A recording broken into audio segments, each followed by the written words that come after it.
Hey, it's Drybear. We just got a Q&A with Mike, as he does every single week, but for last Epoch, so we're gonna jump in and recap all the most important aspects, so you don't have to watch the full, like, untethered, unfiltered 2-hour plus live stream.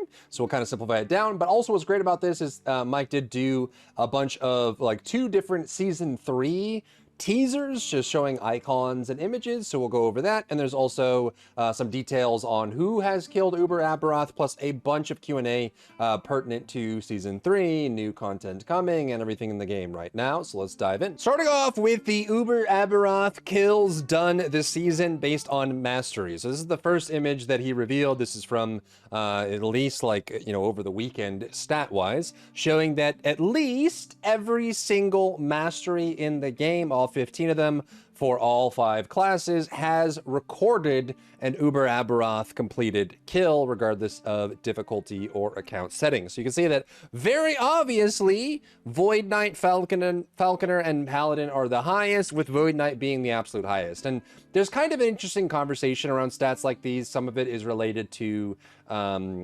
overall popularity, right? Like a great example I always give is, you know, when the most popular car in the world has the highest amount, like, rates of theft, which means that they are stolen more than any other car. But obviously, if it's the most popular car in the world, there's going to be far more of them on the streets, which means they're more likely to be stolen. So that, you know, it's kind of like a self-fulfilling prophecy in that case. So you kind of have to look at it that way. I don't believe that just pure, like, popularity drives this. I think strength does too, and it's not surprising to me that Void Knight is the #1 for Uber Aberroth kills, mainly because it is probably the easiest to kill Uber Aberroth with Void Knight, just because Void Knight has such ridiculous burst damage while also maintaining great survivability. I would argue that the Paladin builds, especially like the Judgment build, has more survivability and is probably safer for like a hardcore kill. But in general, I think Void Knight can just walk up to Uber Aberroth, you know, erasing strike him for over 100,000 per hit and just destroy him. So I think that's there. But it is kind of interesting to see the split of these. I don't know how 3 Blade Dancer players destroyed Uber Aberroth. We got Sorcerer, Forge Guard, Shaman, Warlock at the bottom.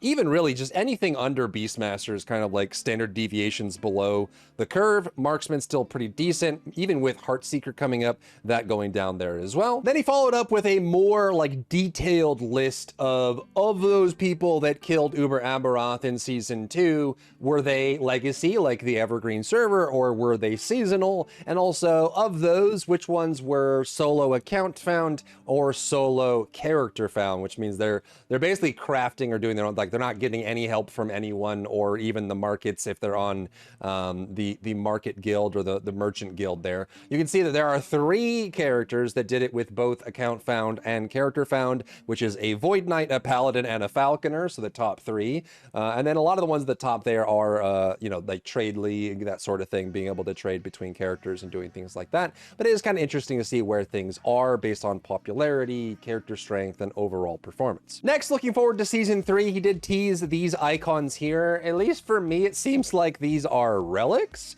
like going in the relic slot. At least personally, I don't think item icons are all that interesting unless they really like reveal something. But obviously with Season 3 a bit away, he doesn't want to give away too much. But you can see that there are potentially some new relics, or maybe these are something else. Let me know what you think these item icons are down below in the comments and what your predictions are. They seem like relics to me, but I could be wrong on that front, and maybe we'll see something more in the coming weeks. Then after those items, released this image, just showed it, did no explanation, didn't say a dang thing about it, just put it on screen and ignored it like it didn't even happen.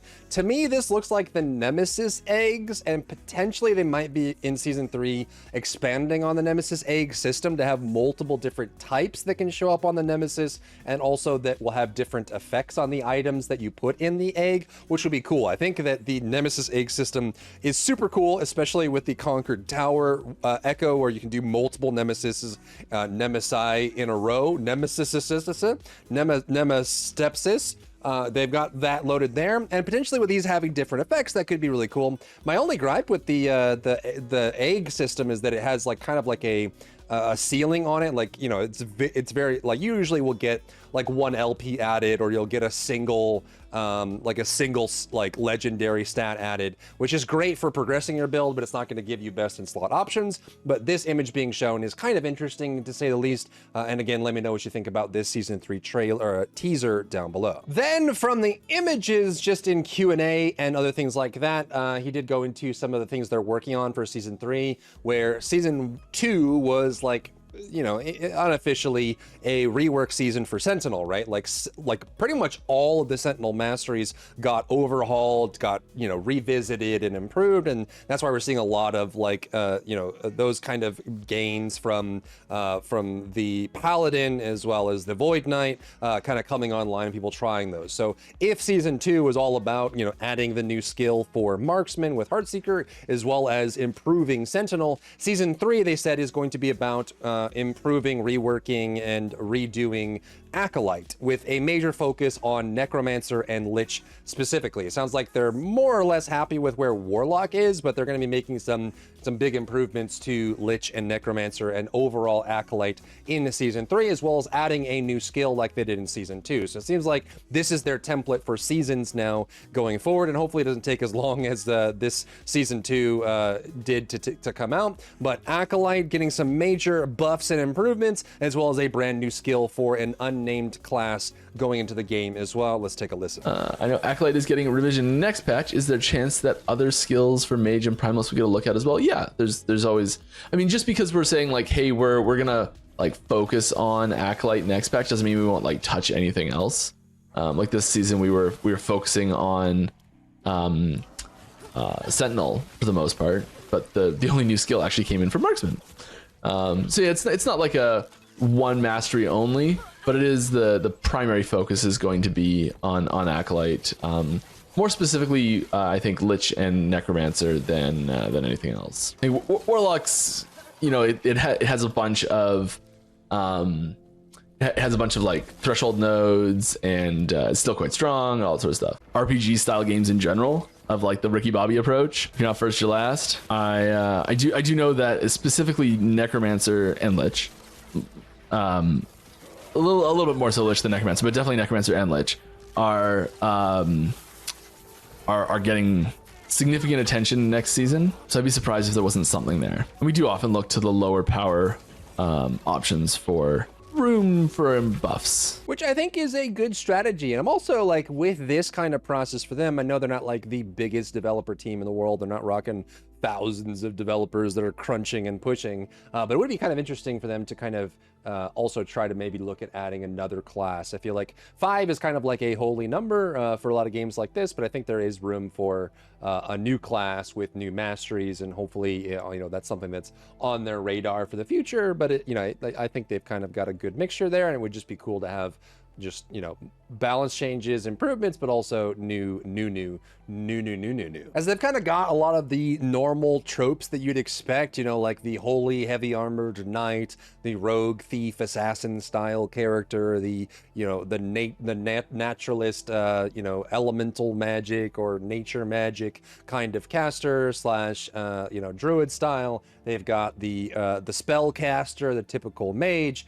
They've got a lot of the good tropes there, but I would love to see things like, you know, some popular tropes they don't explore, like martial artist, or potentially even having different types of weapons, potentially more methods for implementation, and potentially even, you know, a different take on pet classes. We have transformation classes with like Lich or Druid. We have our pet classes with like Beastmaster or Necromancer, but expanding on that I think could be really cool. Next, I'll summarize some of the comments that happened over the course of the several hours. They're all over the place, but I'll stitch them together for you, talking about potentially some balance changes and their theory or their kind of idea on what balance should be during a season, and also where they sit with Sentinel class, since it, you know, those numbers we saw earlier with Aberroth. I know you guys are generally against mid-season nerfs, but what about mid-season buffs for class underperforming? We've actually never made a comment on mid-season nerfs or buffs. We've said mid-season changes, I believe is the term we used, or mid-season balancing. We don't plan to make any changes one way or the other right now. All right, any plans for making defenses better for every class right now besides Sentinel? The other classes' defense depend on red rings and uniques like Null Portent. Sometimes you are fine doing maps and some insane enemy pops up and kill you. making things very unreliable. I think it is. So it's funny. We've go back a month, and this question would be literally the exact opposite. Every class I'm totally fine except Sentinel. I just get one shot and it sucks. Like that was that. I think I had that exact question just inverted a month ago type thing. And so we may have swung the pendulum a little too far back the other way. But yeah, this is the sort of thing that we are very close to paying attention to, and we'll definitely be looking at for season 3. It is very important. I do think it's appropriate that Sentinel has the most natural defensive tools.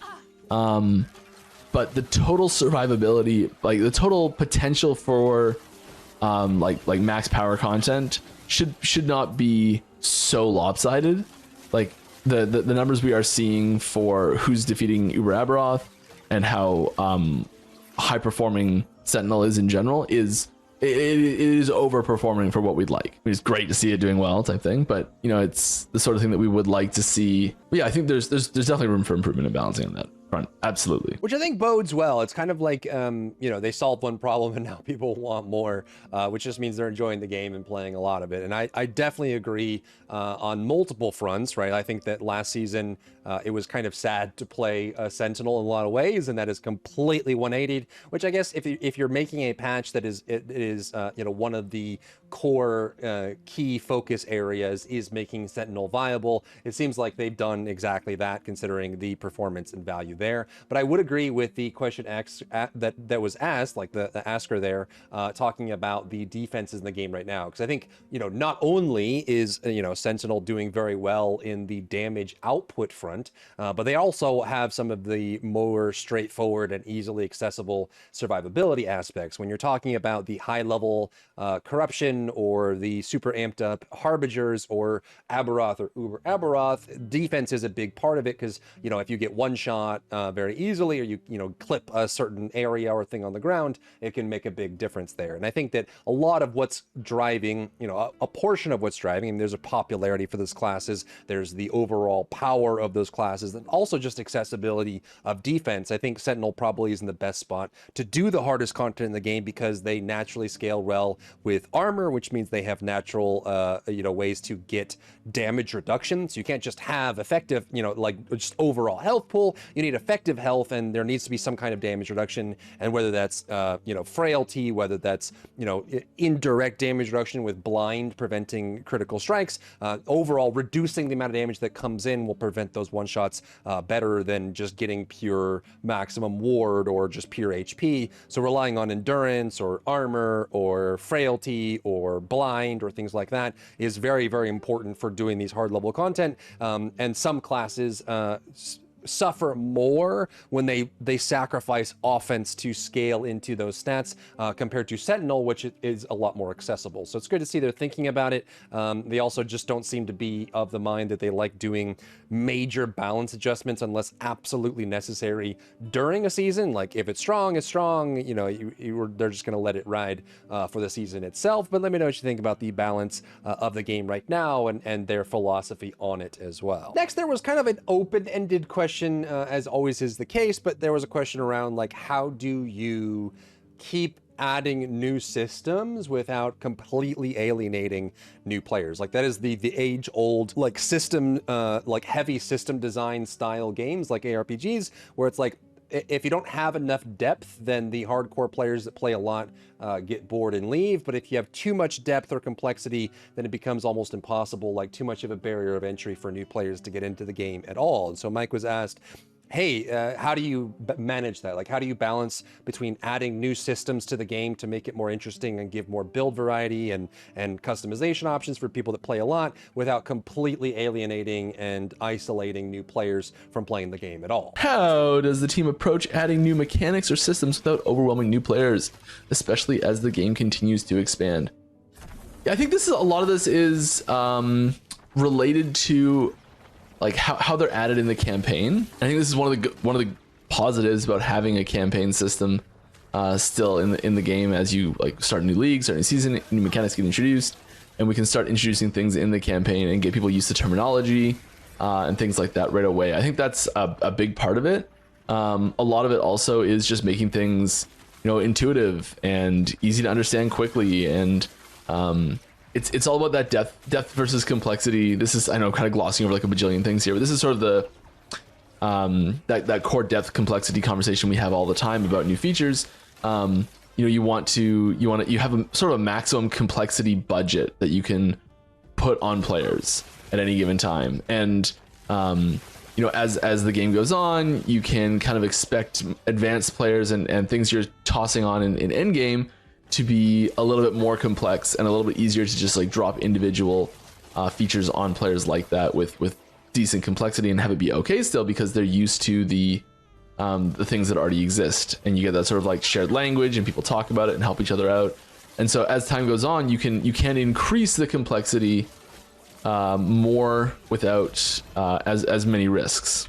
Which actually ties perfectly into a question that was asked like an hour and 45 minutes later on in the stream. So I'm doing my best to kind of like stitch it together, and no knock on Mike. He's playing the game and doing everything all at once. So it's kind of scatterbrained, but it's a perfect question because they follow up with, like almost 2 hours later, there was a question of like, do you feel like the end game step process is good? So like right now, the way we have it, which is actually like I've heard a lot of players in last Epoch fall off at this point, and maybe this is some experience that you've had, but they mentioned that like the monolith progression system is kind of confusing and a little jarring or disjointed for some people. So like you finish the campaign or you get towards the end of the campaign, you can go do monoliths at the end of time whenever you want to, but there's a lot of people that like you start out, you have to go and complete all of the timelines. Then once you finish all of the timelines and you get to the end of the timelines, then you have the ability to unlock empowered monoliths, and then you circle back to the beginning timelines now with corruption, and then you're building up corruption, and then you like it's like this like kind of crazy roller coaster ride. So he was asked directly like, how do you feel about the unlock process of unlocking the end game systems, and how do you feel like players are absorbing the monolith structure, and are there any changes planned to that for the people that don't think that the flow of going from campaign to baby timelines to harder timelines to going back to doing yada yada yada. What are your thoughts on streamlining monolith to empowered progression, making it a seamless transition with corruption rather than separating it as it is currently? I think having these milestones is really important. So having specific points in your character's progression and journey where you're saying like, here's this challenge to overcome, I overcame it, I'm now at the next tier of things. I think that's a really important thing to have. And I'm not personally interested in getting rid of that. I do think we do get a significant amount of feedback, or I shouldn't say significant, we get a not insignificant amount of feedback about difficulty spikes going from regular monoliths to empowered monoliths, and I think a lot of that has to do with the sort of like image that like it almost feels like normal monoliths is like the end game tutorial, and empowered monoliths is like the real end game system or something like that. And I think that image might be the worst part right now, but I do really like having those difficulty spikes. And this might just be the like back in my day talking. And like I'll bring up Diablo 2 again, and that spike from like, oh, you beat Nightmare, and then you step into Bloodmoor, and a zombie just whoops your butt, and you're like, what happened? I just killed Dahl. No. So yeah, I do like those difficulty spikes happening. Spikes might be the wrong term. Small jumps might be too big at the moment. Which I think is an interesting conversation in general. I've definitely had several friends and people in like stream chat and stuff mention that they're like, okay, I get to end game. Now what do I do? How do I do this? Where do I go? And personally for me, I also think that part of the conversation around like a lot of people, like it's a very memey thing on the internet to say, well, last Epoch is just stupid easy. It's like the easiest ARPG in the world. And I feel like the majority of the people that say that probably didn't make it to empowered monoliths. In my personal opinion, and you guys may have a different perspective, but in my personal opinion, I think the real end game, like the actual end game for last Epoch, starts once you begin empowered monoliths with corruption. And I definitely agree with the sentiment that the campaign is ridiculously easy. It's a cakewalk. And then even just doing the basic monoliths, like the very simple timeline designs for early endgame is also incredibly easy. And then when you get to empowered and corruption, you start going, you know, 200, 300, 500, 800, 1,000 corruption. That's when things start getting freaky deaky Dutch. And I feel like having a smoother transition there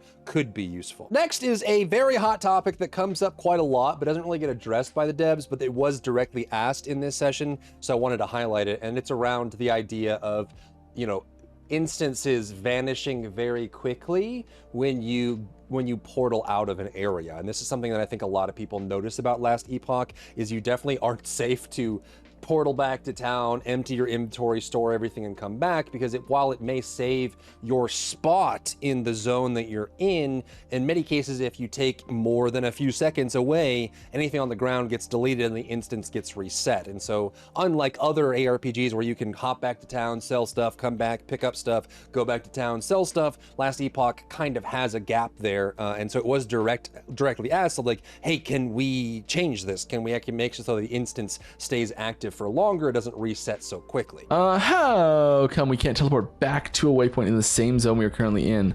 There was a reason for this. Oh, I can't remember what it was, because we actually tried putting this in at one point. I think someone had to change something. I feel like it's one of those, like, it's on the list things. But yes, I would being able to warp to the same zone you're already in would be extremely useful. Maybe just be a UI thing at this point.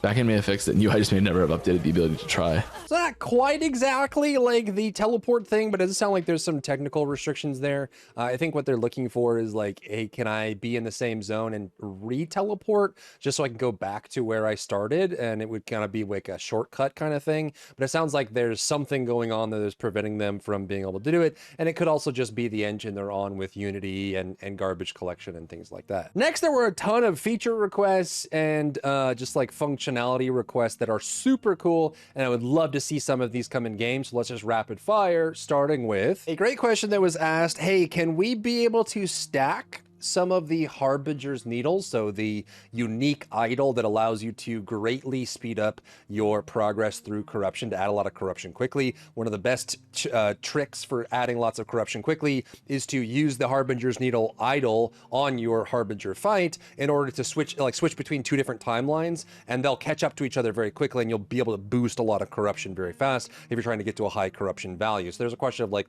can we stack these? They don't take a ton of inventory. Could we potentially put it in the missing slot in the idle selection? That sort of thing. Any plans for making Harbinger Needles stackable? Maybe give them their own idle slot in the middle. We've talked about that. I think this is again one of those things of it's kind of nice having it take up a slot in your actual idols. Like you're giving up a little bit of extra power in order to advance things faster. But because you've given up that little bit of power to advance things faster, it also it like proves that you're ready for faster advancement a little bit faster.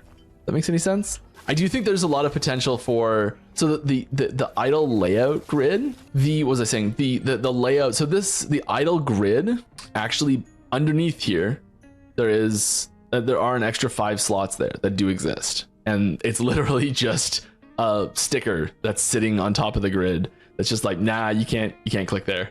That's it, basically. There's some stuff in the way that stuff gets placed to make sure you can't put stuff in those slots by like mucking about and putting stuff on overlapping nodes and stuff. But yeah, it is reconfigurable and how we could use that space. And I would really like to at some point adjust how we're using that space. I think there's a lot of room for cool stuff to go in there, which would be super cool. It's not like the end of the world right now. You just have a whole bunch, like I have like half a tab dedicated just to the Harbinger's Needles for when I want to just kind of blast them and put them all in all at once. And honestly, it's not surprising to me that they do like the little tricks there, because I've developed in Unity before. The canvas system does have some pros and cons to it, which would be interesting, but it seems like there are options there that they could use to make it a little bit more flexible, and you know, maybe that's something that we could see down the road. Next, what about pets? This is very common in a lot of RPG style games where the pets have a functionality. They have some purpose. They pick things up for you, or they have some buff or some kind of bonus. This has been asked many times, but Mike addressed it this time. Someone asked, hey, can we get it so that our pets have gameplay impact? Primarily, like, could they pick up the like the glyphs and stuff for us, or the shards for us? Could they pick up gold and currencies for us? And that's just part of it. So this was his response. Any plans to make pets pick up gold and affix shards, or at least an option for it? We don't have plans for this at the moment. It's not impossible. We don't have any plans for it. This is one of those things, and I always just have to say this just in case, if we ever do that, everyone would get a free pet. Anyone who doesn't have, I think pretty well every account has a pet at some point now, but if there was an account that didn't have a pet for some reason, we would make sure that account, I don't know why I empowered that, I should just banished it.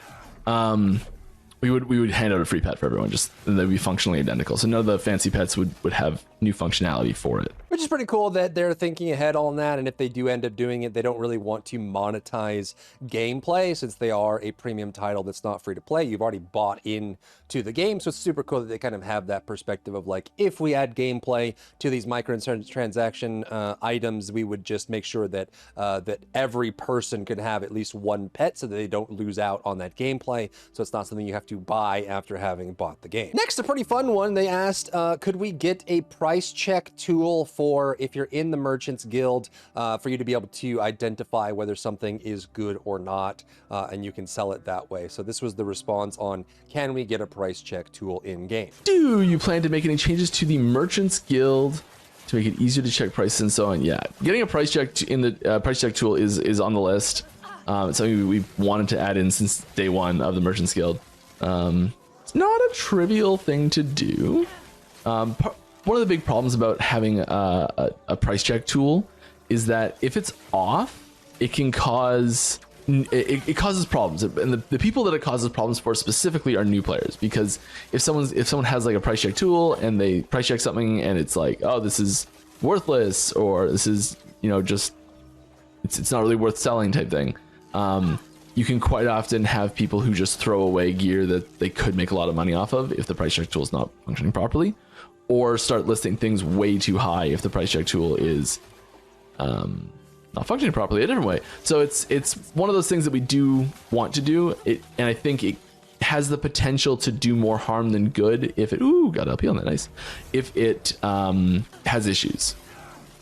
So we're cautious about it. We want to make sure if we do release one that it is rock solid. Which makes sense. And I would say in general, the two factions that exist right now in Last Epoch are probably the best representation that we have of this. Now, there's a lot to talk about there between different ARPGs and whether the overall system is good. But I do think that the solo self found, or the character found, account found / Circle of Fortune setup in Last Epoch is very ingenious and very good. Some great innovation there. And I also think the Merchant Guild is also a great thing. Like, you have to play a certain amount in order to get what you need, and then you can get the favor and you can buy things on the market or sell things. I think the whole system in Last Epoch is very favorable in general. But it was asked as well, could we actually get more factions? Are there new factions in the works? And also, what about a faction that's focused primarily on crafting rather than like prophecies and item drops and things like that? Are we gonna have a blacksmith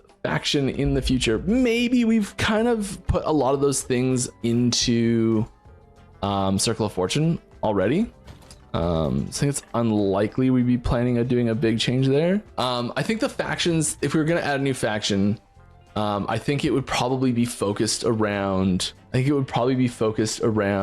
like new mechanics that were coming in. So there would have to be like a blacksmith theme to those new mechanics and things like that. Next was a line of questioning that took part like about an hour apart, but they were very related, so I'm gonna stick them together, which was around the idea of, could we get a more flexible system for the classes themselves. And I think a lot of this comes from, people playing Path of Exile 1 and 2, and then coming over to Last Epoch, where you can kind of play any combination of anything you want in Path of Exile, which is different than the more fixed system that you have in other ARPGs like Diablo or even like Last Epoch. And there was a kind of question of like, could we potentially open that up more? Could we get abilities from other classes onto the one class? Could we potentially unlock some of the class-specific relics or idols or weapons to give us more variety in those builds? And this was his response. More questions. Mike, keep answering questions. Don't play the game. What are you doing?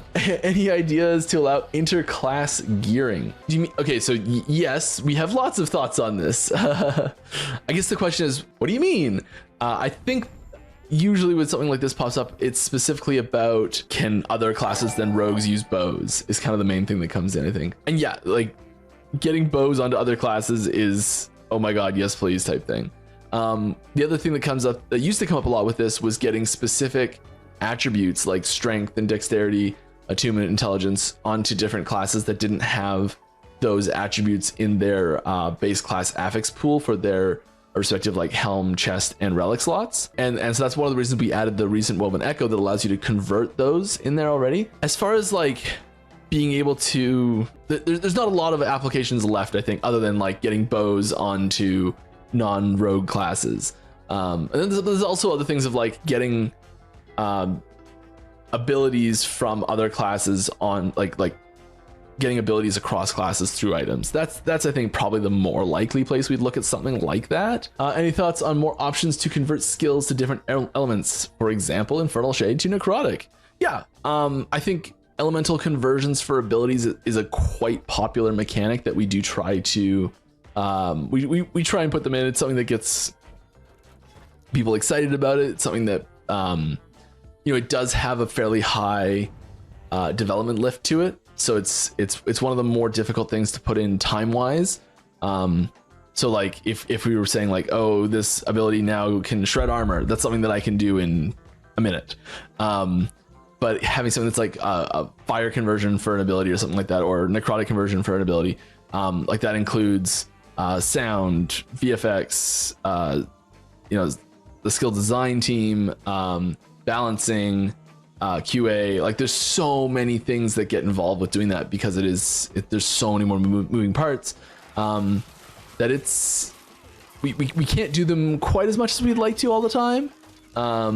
It's like just the other day we were looking at an ability in Plans to the Future, and we're like, in the brainstorming document there was a lightning, poison, and fire conversion node suggested, and we're like, wish we could do all these, but because of what it is, and this one in particular is really hard to convert because it's a really hard ability to convert in general. We're like, okay, we've got to pick one of these to pick. Which one of these element conversions are we going to do? Because we just don't have the resources to do all of them right now. And maybe we'll do another one later, slap it in an item or something like that. But it is something that we have to prioritize which ones we're doing.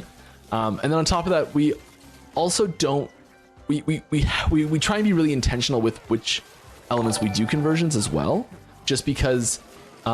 If everything's every element, then the theming of your build doesn't really matter that much, because you're like, okay, I'm going to be let's say Heartseeker could convert into literally every element, and Puncture could convert into literally every element, and Flurry could convert into literally every element. The element that you're playing doesn't play any role in your character's identity, really, because you're just playing a Heartseeker marksman, or you're playing a Puncture marksman, or you're playing a Flurry marksman. It takes away the identity of the abilities somewhat. A lot of debate goes into which conversions each ability is going to have. Are there any plans to make Reaper form for Lich behave more like a Druid transformation? By that I mean replacing all of your skills with a new one. No, this is there are no plans to this. It's not to say we're completely forever against it or something like that, but this is one of those things where we try really hard to give, like, class identity is a really big pillar of our game design philosophies, and I think that we spend a lot of time trying to make sure that each mastery has a feel and a vibe and a mechanical difference and all these things that like make it unique and make it where you can really tell like what you're playing. Acolyte and Primalist have so much overlap. So this is one of those things, like, it's little things like the elemental spells that Primalist has compared to Mage are focused around weather and nature, whereas the mage ones are generally focused more around the player creating these things from like arcane magics. Meteor being the shout out example of not that. Which Meteor being on Primalist or Mage was a debate that raged for months. And it's just too iconic to not be on Mage, I think was the final factor there. It's not being taken off Mage, don't worry, but just, you know, remember that. Anyways, so like Acolyte and Primalist are the two primary minion and shapeshifting classes. So keeping their functionality interesting and unique and feeling different is really important. So we do really try to make sure that when they do share a mechanic like that, that their mechanics are distinct as well. So the Druid shapeshifting has the specific, like all your ability bar gets replaced completely, and your mana gets replaced with rage, and the you know, like that's one way. And then Lich, it's that just one ability gets replaced, and you can't die, but you're always draining health. And these, like, we tried really hard to build the feel of the class into these mechanics and have them really play differently as well. And so I think trying to make one of them more like the other is pretty unlikely. I could see something like that maybe happening in an item or something like that. Maybe like you transform and the first ability slot on your bar gets changed as well because you're holding this item or something like that. That would be cool. Or like when you transform, like the item changes what reap is. So you don't, reap doesn't go in your bar, but something else goes in your bar instead of reap. I like that. So all that suffice to say is that they like having a theme and class fantasy for each class and character and mastery. So it doesn't seem like they'll go into the completely open waters perspective and design of, say, Path of Exile that we'd normally see there. Now this video is already getting really long. I wanted to try and stitch all the relevant responses together and try to make it more cohesive. But I want to leave you with one more note that I think might actually be kind of like an aha or realization for some people. There was a question around the possessed Nemesis effect in the game and how it affects the drops that come from that, and this was like a clear-cut response for Mike that I wanted to showcase. The game guide is absolutely silent on this. Does possessed Nemesis on the Weaver tree improve the Nemesis mechanic odds of additional affixes, fortune potential, or legendary potential? It does not. It does not. It has no effect on that whatsoever. Good question, though. So there you go. No impact on that overall. So I'm going to leave it there. The video is already pretty long as it is, so we'll kind of just cut it, but hopefully this is a good recap for you. Let me know if you'd like to keep seeing these summaries, recaps, and just kind of like restructuring the content so it's a little bit easier to digest in the future. And let me know what you think about Last Epoch Season 2 and everything that was said today in the comments down below. If you found value in today's video, leave a like down below. Leave a comment for the algorithm to help this video get seen by more people. And don't forget to check out my other channels for other content and other stuff and other things.